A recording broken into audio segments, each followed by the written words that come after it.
காலத்துல வீரமல்லு அப்படிங்கிற சாகச வீரன் வாழ்ந்து வந்தான். அவன் குருகுலத்துல அஸ்திர சஸ்திர சாஸ்திரங்கள் எல்லாத்தையுமே கற்றவன். அவனோட ஆற்றல் எல்லாத்தையும் மகாராஜா முன்னாடி காட்டி ராஜஸ்தானத்துல நல்ல உத்தியோகம் வாங்கணும் அப்படிங்கிற எண்ணத்துல ராஜவைய நோக்கி நடந்து போனான். ராஜமல்லு ராஜவைக்கு போய்கிட்டு இருக்கிற வழியில 4 பேரு ஒரு பொண்ண பலவந்தமா தூக்கிக்கிட்டு போறத அவன் அந்த இடத்துல பார்த்தான். உடனே ஓடி போய் அந்த பொண்ண சண்டை போட்டு காப்பாத்தினான். அந்த பொண்ணு பேரு கமலா. அந்த பொண்ணு ராஜவையில நல்ல பேரு வாங்கின வைர வியாபாரி தயாநிதியோட ஒரே ஒரு பொண்ணு.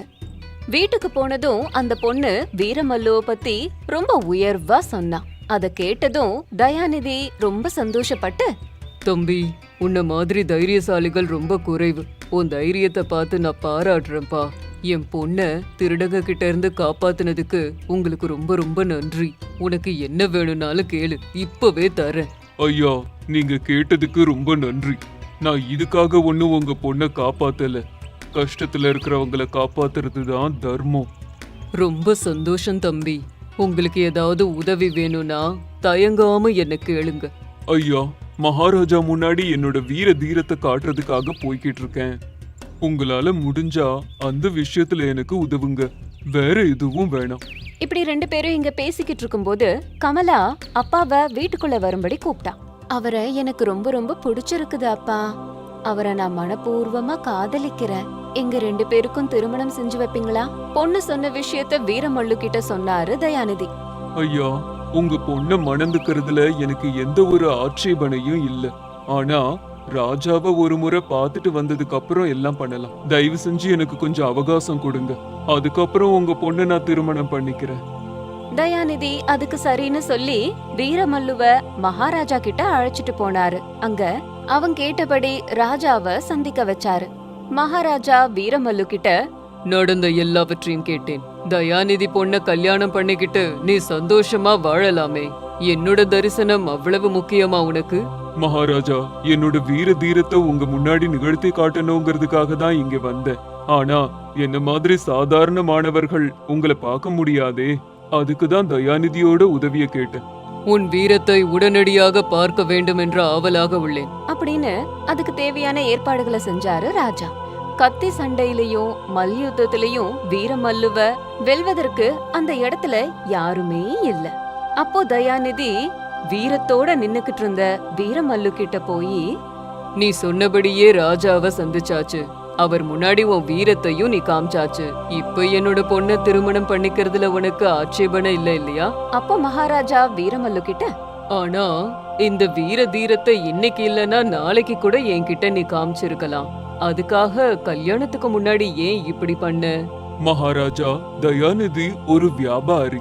நான் அவரோட பொண்ண திருமணம் செய்து கொண்டேன்னா அவரோட வியாபாரத்தை கவனிச்சுக்க வேண்டி இருக்கும். என்னோட வித்தைகள் அங்க பயன்படாம இருக்கும். அதுல எனக்கு இஷ்டம் இல்ல. என் வீரத்தை உங்க முன்னாடி காட்டணும். என்னோட ஆற்றலை எப்படி பயன்படுத்தணும்னு நீங்க ஆலோசிப்பீங்க. ஒருவேளை என்னோட வீரம் உங்களுக்கு பிடிக்கலன்னா அப்பவே யுத்த வித்தைகள் எல்லாத்தையும் விட்டுட்டு ஒரு வியாபாரியா தயாநிதியோட இருப்பேன். வீரமல்லு பேசினதை பார்த்து மகாராஜாவுக்கு அவனை ரொம்ப பிடிச்சிருச்சு. தயாநிதி, வீரமல்லுதான் உன்னுடைய மாப்பிள்ளை. ஆனால் திருமணத்திற்கு பிறகு அவன் என் சேனாதிபதி ஆவான். அவனது வீரம் நம் நாட்டிற்கு தேவை. மகாராஜா சொன்னதை கேட்டு தயாநிதியும் ரொம்ப சந்தோஷப்பட்டாரு. அதுக்கப்புறம் வீரமல்லு தயாநிதி பொண்ண திருமணம் செஞ்சுக்கிட்டான். அதுக்கப்புறம் எல்லார்கிட்டையும் வீராதி வீரன் அப்படிங்கிற பெயர் வாங்கினான். முன்பொரு காலத்துல அவந்தி தேசத்தை விசாலவர்மன்ங்கிறவ ஆட்சி செஞ்சுட்டு வந்தான். ஒரு நாள் அவரு தன்னோட தேசத்துல யாரும் பிச்சை எடுக்க கூடாது அப்படின்னு முடிவு பண்ணாரு. அதனால தேசத்துல இருந்த பிச்சைக்காரங்க எல்லாரையுமே மாத்தினாரு. ஒருவேளை யாராவது இறக்கப்பட்டு தானம் பண்ணா அவங்க கைகள் வெட்டப்பட்டு கடுமையான தண்டனையும் கிடைக்கும் அப்படின்னு உத்தரவு போட்டு எச்சரிச்சாரு. இது இப்படி இருக்கும்போது மாதவரம் அப்படிங்கிற கிராமத்துல மீனாட்சிங்கிற ஒரு 7 பொண்ணு இருந்தா. ஒரு நாள் மதிய வேளையில மீனாட்சி சமையல் செஞ்சுக்கிட்டு இருக்கும்போது ஒரு முனிவர் அங்க வந்து மீனாட்சியோட வீட்டு வாசல்ல மயங்கி விழுந்துட்டாரு. அத பார்த்த மீனாட்சி அந்த முனிவர் முகத்துல தண்ணி தெளிச்சு எழுப்பினான். மயக்கத்துல இருந்து எழுந்த முனிவர், அம்மா, என்னை எல்லாரும் வரத முனிவர்னு சொல்லுவாங்க. நான் தீர்த்த யாத்திரை செய்யறேன். தேசம் முழுக்க தெரிஞ்சுக்கிட்டு இருக்கேன். காட்டு வழியில சில திருடர்கள் வந்து என் கையில இருந்த பணத்தை கொள்ளையடிச்சிட்டாங்க. 3 நாளா எதுவுமே சாப்பிடல. இந்த தேச ராஜாவோட உத்தரவின்படி யார் வீட்ல யாசகம் கேட்டாலும் அவங்க யாரும் தரமாட்டேங்கிறாங்க. அதனாலதான் பசியில மயங்கி கீழே விழுந்துட்டேன் அப்படின்னு சொன்னாரு. ஐயா, இப்பதான் மதிய உணவு செஞ்சேன், இத உங்க வயிறார சாப்பிடுங்க அப்படின்னு சொன்னா மீனாட்சி. அம்மா, உனக்கு ரொம்ப நல்ல மனசு. அதனாலதான் உனக்குன்னு சமைச்ச பண்டங்களை எனக்கு தர. ஆனா இத நீ எனக்கு தானம் பண்ணேனா உனக்கு தண்டனை கிடைக்கும். அது மட்டும் இல்ல, ஈவி இறக்கம் இல்லாம உன்னோட கைகளையும் வெட்டுவாங்க. அதுல எனக்கு இஷ்டம் இல்ல அப்படின்னு சொன்னாரு. ஐயா, இதெல்லாம் நினைக்கிறதுக்கு இப்ப நேரம் இல்ல. முதல்ல உங்க உயிரை காப்பாத்திக்கோங்க. என் கை போனா பரவாயில்ல அப்படின்னு உணவை அந்த முனிவர்கிட்ட கொடுத்தா மீனாட்சி. அத வயிறார சாப்பிட்டு, அம்மா, என் உயிரை காப்பாத்தின. இந்த உதவிய என் உயிர் இருக்கிற வரைக்கும் மறக்க மாட்டேன். நல்லா இருமா அப்படின்னு சொல்லிட்டு அங்க இருந்து போயிட்டாரு.